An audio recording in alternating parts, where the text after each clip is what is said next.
Aujourd'hui, on rencontre une auteure de la région qui nous présente un livre qui vient tout juste de sortir, un témoignage. En fait, elle nous partage son histoire avec le cancer du sein. Donc, il s'agit de l'auteure Dany Tremblay.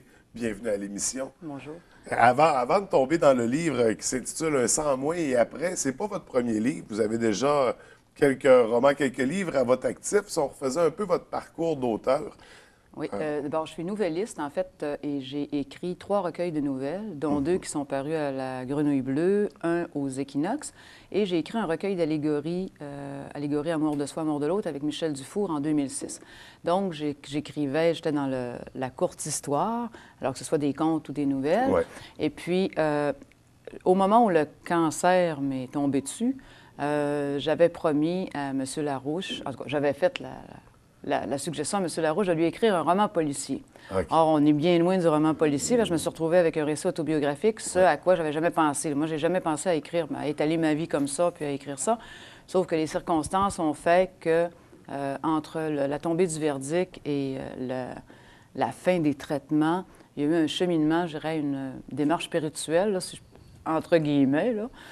Je ne me suis pas mise à aller à l'église puis à prier comme une Ouais. damnée, mais bon, il y a eu une démarche là, qui s'est faite et qui m'a conduit, en tout cas, à écrire ce récit-là. OK. Donc, ça vous a poussé à partager votre histoire. Mais avant tout ça, puis derrière votre carrière d'auteur aussi, vous êtes enseignante Oui. en littérature. Vous avez même démarré, vous êtes dans l'édition aussi, fait que très présente dans cet univers-là de l'écriture, de la littérature. Oui. Ça vous vient d'où cette passion? Ben, je crois que je l'ai toujours eu. Moi, j'étais toute petite, j'avais 5 ans, où on me faisait prendre l'autobus pour aller à Montréal avec ma grand-mère, et je lisais tout ce qu'il y avait sur les pancartes. Alors, le chauffeur d'autobus, c'était gratuit à l'époque. Le chauffeur d'autobus disait, bien, écoutez, vous m'avez conté un mensonge, là, cet enfant-là, elle est plus vieille que ça. Mais j'ai toujours été très attirée par la lecture. Puis mon père avait, bon, c'était pas quelqu'un qui lisait beaucoup, mais on vendait des sélections Reader Digest à l'époque, là, des gros livres. Alors, il y en avait toute une panoplie Ouais. chez nous. Alors, moi, j'étais boulimique de lecture. Ça me prenait des histoires. Aussitôt que j'avais un temps libre, c'est ce que je faisais. Et puis, bon, ben j'en racontais aussi. Hein? Alors, t'en lis, t'en racontes. Puis, j'ai toujours écrit, je pense. Je commençais à écrire de la poésie, je devais être très jeune, là. Et puis, la littérature, ça a été, je dis que c'est comme l'air. Moi, j'ai besoin de lire, j'ai besoin d'écrire. C'est comme l'air que je respire, là. Alors, je pense que ça a toujours été. Je ne sais pas qui ça vient de mon père, de ma mère, mais en tout cas, il y avait des livres chez nous et j'aimais raconter des histoires. Donc, d'aussi loin que je me souvienne, là, ça fait partie de ma vie. Enseigner la littérature, ça a été une autre passion. Ouais. On a fait du théâtre avec les étudiants, ça, j'ai adoré ça aussi. Donc, je vous dirais que... Et quand j'arrête d'écrire, ça se met à mal aller dans mon existence. Alors, c'est comme un rappel, me dire, ah ouais, recommence à écrire. C'est un mode de vie. Oui, oui, puis je lis tous les jours. Moi, je peux lire jusqu'à 2 heures du matin. Là, j'ai un œil à moitié fermé, puis je suis encore là. Alors, je suis une accro, là. Ouais. Ça fait que ça a toujours été là. Mais c'est une belle dépendance. Oui, oui, c'est une belle dépendance. Ça coûte moins cher que certaines drogues. Puis... C'est ça. Et là, vous nous arrivez avec ce livre, ce témoignage, roman autobiographique. Ouais. Vous nous racontez votre parcours avec le cancer du sein, mais jusqu'au après, là, parce qu'il y a eu toute la procédure, les opérations, même l'ablation du sein. Ouais. Donc, comment ça a débuté, cette histoire-là? Bien, en fait, ça a débuté que personne ne s'est rendu compte que j'avais un cancer du sein ou que j'avais quelque chose à un sein. Je passais la mammographie. Après 50 ans, là, on passe une mammographie annuelle. Alors, je l'avais passé, je pense, c'est 8 ou 9 mois auparavant. Il n'y avait pas de masse. Mon médecin, je devais dû voir mon médecin peut-être quelques mois avant. Il m'a tâté, il n'y avait rien. Et à un moment donné, au sortir de la douche, bon, on lève les bras pour s'essuyer, j'ai vu que j'avais un petit creux. Mais on est averti avec les clins d'œil et tout ça. Il y a le mois d'octobre sur le cancer. Alors, on nous montre des photographies, on nous montre quelles sont les anomalies. J'ai vu ce petit creux-là, puis j'ai dit, bof, il y a quelque chose, mais... C'est ça, ayant passé la mammographie c'est ça. quelques mois plus tôt. C'est peut-être de la dysplasie, puis bon, avec l'âge, les seins changent de forme. J'ai laissé aller, et vous le disiez tout à l'heure, j'étais en train de lancer la maison d'édition Le Chat qui louche avec l'auteur Alain Gagnon, Oui. et on était en plein travail, donc j'ai mis ça de côté, puis j'ai continué à mes affaires d'édition. Et puis quand je suis revenue de vacances au mois d'août, bien, j'avais perdu 12 livres, parce que j'ai déjà été plus ronde que ça, la chimio et tout ça, ça m'a... Ça me forçait un régime forcé, presque. Là. Alors, j'avais maigri, j'étais cernée. Moi qui étais en forme, la petite côte sur la rue Racine à Chicoutimi, là, j'ai eu de la peine, de la misère à la montée. Alors, je suis arrivée en haut complètement essoufflée. Puis pour une fille qui s'entraîne 1 heure par jour, c'est pas normal. Et là, j'ai consulté. Je suis allée voir mon médecin. Et là, tout, ça a été à la vitesse de la lumière, là. Écoutez, là, lui a dit, on prend pas de chance. C'est probablement de la dysplasie, ça se peut que ce soit l'âge et tout ça. Et en l'espace de 15 jours, j'ai passé une seconde mammographie, une échographie. J'ai rencontré le chirurgien de la clinique du sein. J'ai appris qu'on me ferait une mastectomie parce qu'il y avait une masse de 5 cm et qu'il fallait qu'on enlève ça, que c'était très profond. Alors, tout ça en l'espace de 15 jours. Okay. Et puis, moi, c'est l'écho. Quand j'ai passé l'échographie, c'est le radiologue qui m'a dit, écoute, moi, je lui ai dit, je veux savoir, là. Il m'a dit, il y a une masse suspecte et les cellules ont une forme suspecte. Elles sont cancéreuses, je crois, mais il faut y aller avec une biopsie et tout ça. Alors, moi, quand le verdict est tombé, j'étais, bon, vous le disiez tout à l'heure, j'enseignais à la littérature et le théâtre, je menais une carrière d'écrivaine en même temps. Je m'enlignais pour la maison d'édition, alors j'étais de toutes les fêtes, j'étais partout, je vivais à 100 à l'heure, j'étais vraiment sur une aire de lancement, je me croyais éternelle. Alors là, c'est comme bang, hein, tu sais. Ouais. Et on m'aurait dit, on va t'enlever un petit bout de sein, puis pour moi, c'était non, là. C'était, on ne m'enlèvera même pas un petit bout, là. Alors, moi, je me suis dit, si c'est un cancer du sein, écoute, moi, je vais refuser l'ablation, je vais refuser qu'on m'opère, je vais demander de la chimio ultra forte, mais c'est interdit, on ne me touchera pas au sein. Puis les femmes, on est tellement sollicitées même par la publicité, par tout ça, le sein, écoute, il y en a qui font des carrières avec leurs seins, il y en a qui se font remonter les seins, en tout cas, c'est le signe de la féminité, c'est le signe de la maternité, alors... Et on est bombardé. J'ai pas toujours été comme ça, je veux dire, les seins, mais à un moment donné, on en a... Bon, en tout cas, bref... Je vous ferai pas un dessin, vous savez ce que je veux dire. C'est très, très présent, et même sexuellement, je veux dire, en tout cas, à tous les niveaux. Alors, pour moi, c'était impensable. J'aimais mieux mourir. C'est pas plus compliqué, là. À l'époque, je trouve ça drôle de dire ça aujourd'hui, parce qu'aujourd'hui, je me dis, mon Dieu, fallait-tu être à côté de mes pompes, là, pour penser comme ça? Mais il y avait tout un travail à faire, quand même. Oui. On passe pas d'apprendre une nouvelle comme ça. Il faut faire un deuil. Ça doit être difficile à surmonter les premières étapes. En fait, c'est la peur de l'inconnu, je crois. En fait, moi, la première réaction que j'ai eue, c'est « on ne me touchera pas au sein ». C'était ça, là. Écoute, on ne m'enlèvera rien, là. Et puis, s'il faut qu'on m'enlève quelque chose, je me mets tout de suite sur une liste pour la reconstruction. Et là, j'ai appelé une amie qui est en fait pharmacienne et qui est dans le milieu médical. Puis elle me disait, écoute, on coupe un petit doigt ou ça ne repousse pas. Mais elle dit un sein, elle dit, on le refait. Puis en plus, elle dit, on va te refaire l'autre, ça va être magnifique, on va te faire une poitrine comme tu avais quand tu as 20 ans. Et ça a dédramatisé un peu. Et j'ai le bonheur d'avoir un conjoint qui est il est positif. Lui, là-dedans, il n'a jamais vu le côté négatif de la chose. Il me disait, écoute, c'est une expérience de vie, tu vas, prends-les comme ça, hein, tu sais, puis au jour le jour.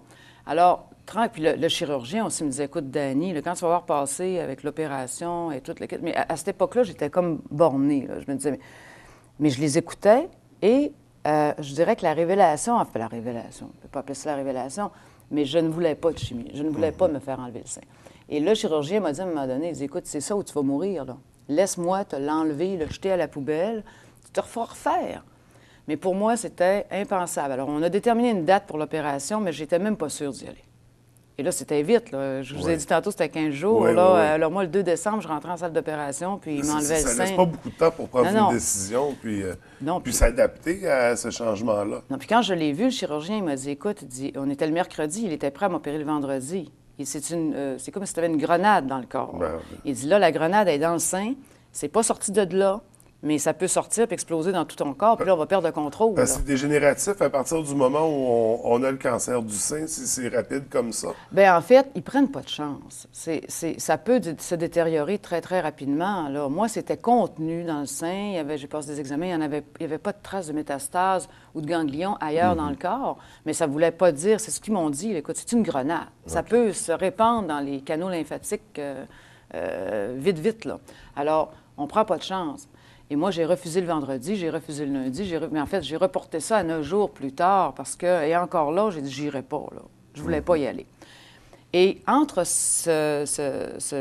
le jour où, on a fixé la date, je suis allée chez la coiffeuse avec ma mère. Et vous savez, moi, tantôt, je parlais des seins, mais aussi, on était à l'époque où on est sollicité pour la publicité, pas la chimio, mais la chirurgie esthétique. Ouais. Moi, j'étais souvent en représentation. On est dans une classe, on est devant des étudiants, on va dans des salons du livre, on fait toutes sortes. On est toujours dans le public, alors on veut paraître à notre mieux. J'avais de ces préoccupations-là Aujourd'hui aussi, je les trouve comiques. Je me dis, bon Dieu Seigneur, j'étais donc bien axée sur des drôles de bébelles. Mais bon, c'était ça. Et puis, j'étais au salon de coiffure avec ma mère, puis là, j'étais, je vous dirais, là, débranchée. Parce que moi, je ne pensais qu'à ça, là. Je ne pensais qu'à ça, puis ma mère n'était pas au courant. Et je l'ai entendu rire. Alors, il y a 2 dames qui sont entrées, mais 2 vieilles dames, là, ridées, puis je les ai trouvées belles. C'est la première fois que ça m'arrivait, de trouver 2 vieilles femmes âgées, puis je les ai enviées, j'étais jalouse. Je me suis dit, écoutez, elles vont vieillir. Elles ont eu le bonheur de vieillir, puis moi, peut-être qu'on va m'enlever ça, là. Parce que je ne savais pas à ce stade-là, les stades de cancer, c'est 1, 2, 3, 4. Alors, je ne savais pas quel stade j'étais. 4, après 4, c'est la mort. Ouais. T'sais. Alors, je ne le savais pas encore. Et puis, quand je les ai vus, et ça a été pour moi un choc, là. Et là, les paroles du docteur me sont revenues, les paroles de mon conjoint, les paroles de mon amie Caroline qui disait, écoute, c'est juste un sein, Dani, là, écoute, on va te le refaire. Et je me suis dit, tiens, bien, sur le coup, j'ai été surprise, en fait. Et j'ai dormi là-dessus quelques jours. Et entre-temps, j'ai lu le docteur Boucaram, parce qu'écoute, on cherche des solutions aussi. On est comme, moi, j'avais l'impression qu'on me tenait dans le vide, là. Et je ne pensais qu'à ça. Ma vie était comme, j'avais le cerveau comme un kaléidoscope, là. Je me disais, si ça cache un cancer généralisé, tatati, tatata.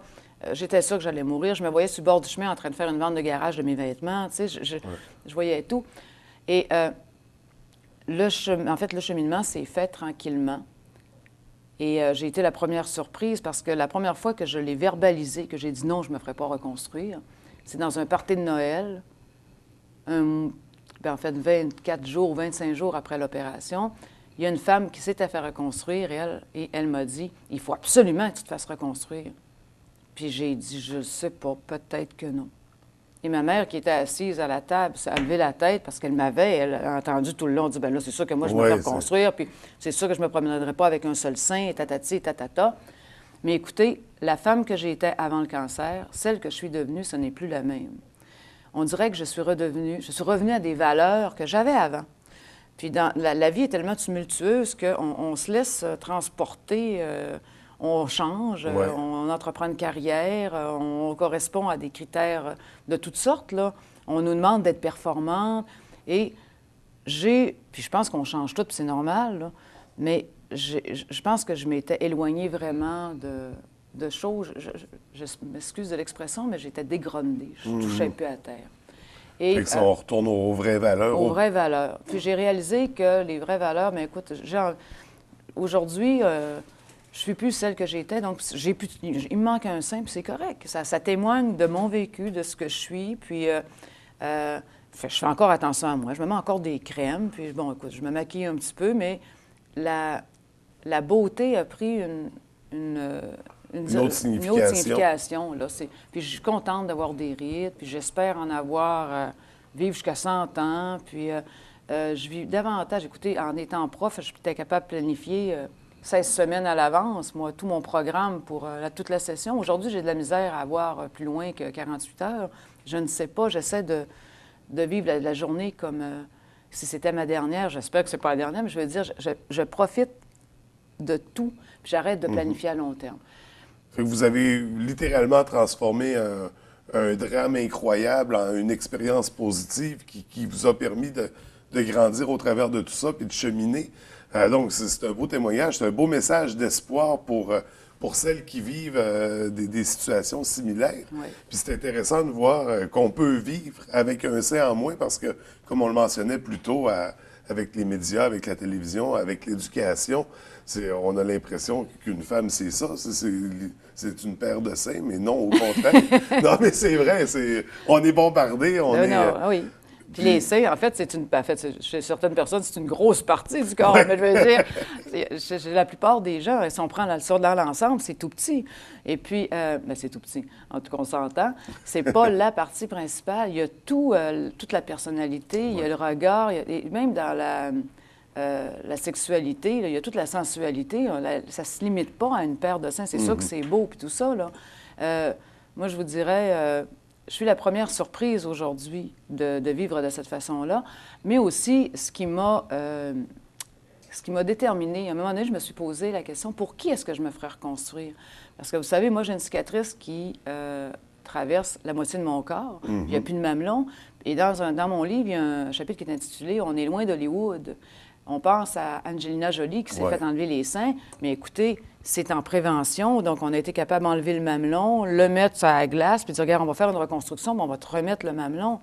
Moi, c'est pas ça. On a tout enlevé, on a creusé, on a gratté.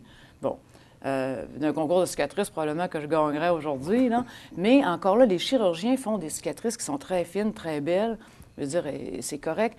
Mais me faire reconstruire, c'est une partie de mon corps que je ne sens presque plus parce qu'il y a toute une partie de nerfs, tous des petits nerfs qui sont sectionnés. Donc, me faire reconstruire, écoutez, on met un corps étranger, on tatoue un mamelon par-dessus ça. Moi, je sentirais pas plus quelque chose, là. Puis en plus, je vais avoir un corps étranger. Alors, c'est pour qui? C'est pour le regard des autres. Moi, je me trouve, je me surprends de tenir ce discours-là aujourd'hui, mais je suis bien contente de le tenir parce que je me sens, je vous dirais, mieux qu'avant. Moi, je trouve que je suis une personne améliorée.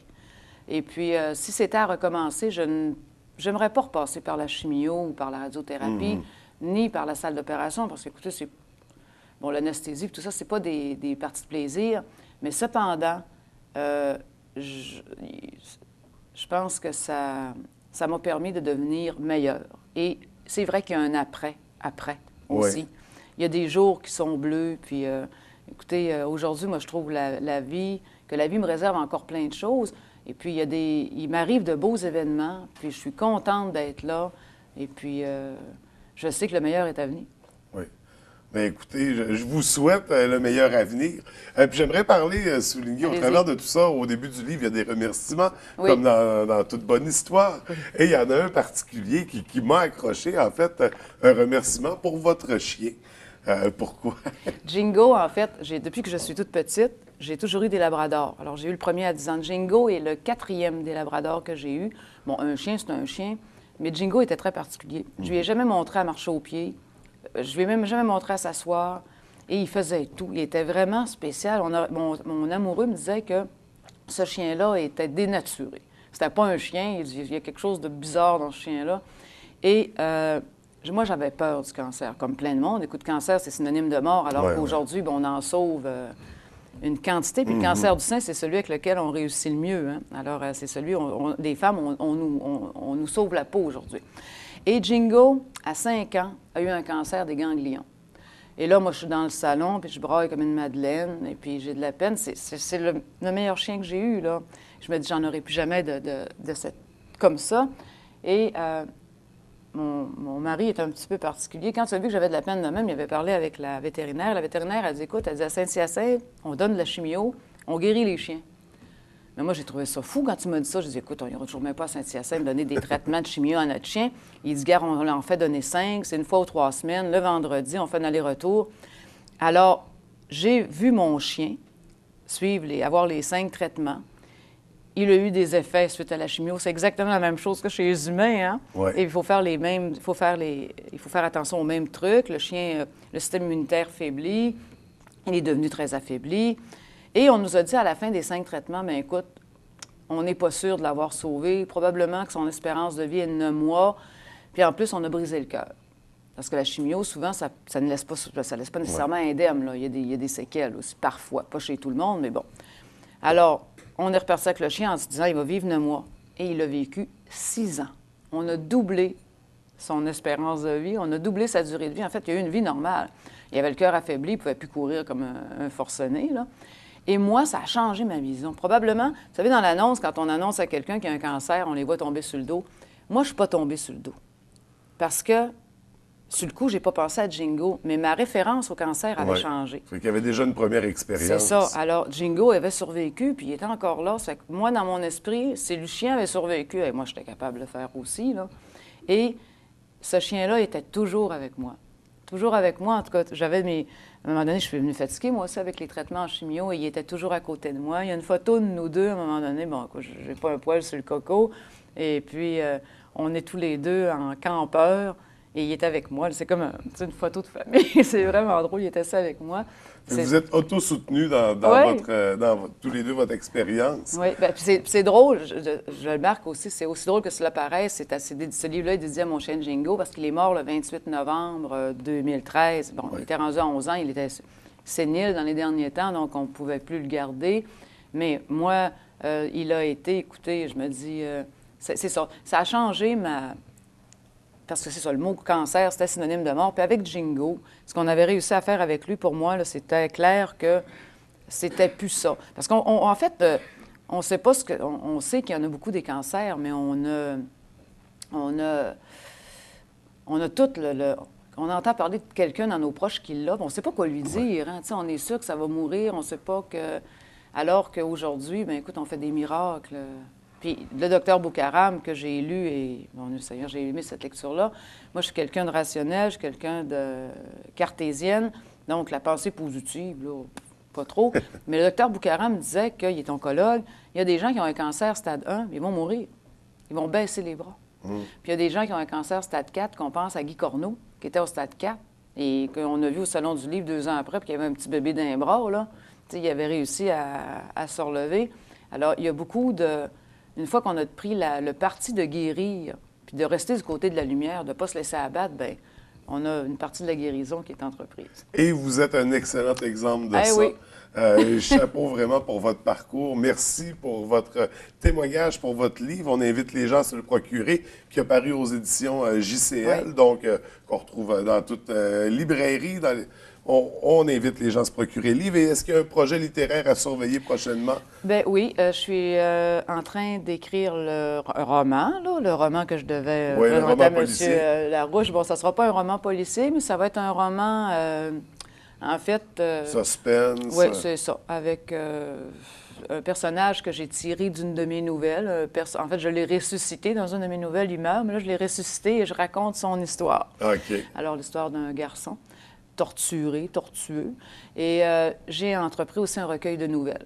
OK. Ouais, la nouvelle, c'est les premières lectures que j'ai faites quand j'étais gamine, et puis Simenon, Edgar Allan Poe, puis je pense que ça m'a marqué. Je suis marquée au fer rouge, alors. Donc, ces livres-là seront la nature de notre prochaine rencontre. Bien, j'espère bien. Écoutez, merci d'avoir pris le temps de venir nous rencontrer. Je vous souhaite beaucoup de succès, puis je vous souhaite beaucoup de positif au travers de tout ça.